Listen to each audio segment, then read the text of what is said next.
আসসালামু আলাইকুম। আশা করি সবাই ভালো আছেন। আলহামদুলিল্লাহ, আমিও আপনাদের দোয়া আল্লাহর রহমতে ভালো আছি। অল্প কিছু সময় আপনাদের নষ্ট করতেছি, ক্ষমা চেয়ে নিলাম।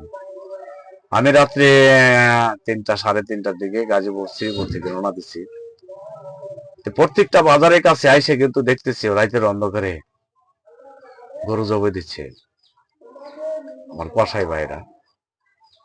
কিন্তু গরুগুলো যে জব দিচ্ছে, আশেপাশে কোনো লোকজন ছিল না, লোকজন নাই, শুধু কসাই ভাইরা হারিকেন জ্বালায়া অথবা টর্চ লাইট জ্বালায়া গরুগুলো জব দিচ্ছে। তা আমার প্রশ্ন, আপনাদের জনগণের কাছেও আমার প্রশ্নটা কমেন্ট বক্সে লিখবেন সঠিক কিনা। এই গরুগুলো কি আসলে সুস্থ ছিল না অসুস্থ ছিল? আমরা কেউ জানি না, দেখেও না। তারা রাতের অন্ধকারে গরু জব করে আইনা বাজারে বিক্রি করতেছে, আমরা গরু বুঝতে বলে কিনা খাচ্ছি। কিন্তু আসলে কি গরুটা সুস্থ না অসুস্থ একমাত্র কসাই জানে, আর উপরে আল্লাহ পাকেই জানে। কিন্তু আমি আমার দৃষ্টিতে বলতেছি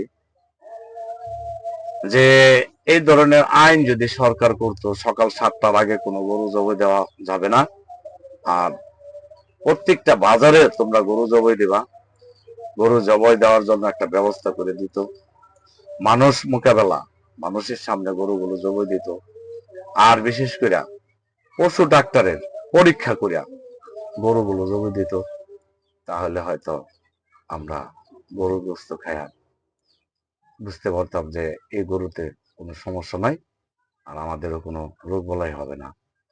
তাই আমি বাংলাদেশ সরকারকে অনুরোধ করে বলতেছি, আপনারা এই বিষয়টা নজরে নেন, যাতে আমরা গরু যারা জব করে তাদেরকে একটা আইন অনুসরণ করে দেন, যে দিনে গরু জব করবা সকাল 7টার ভিতরে।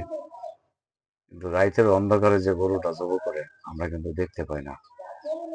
আর দর্শক জনগণ, আপনারা এর মতামতে, আপনাদের মতামতে কি কমেন্ট বক্সে লিখবেন।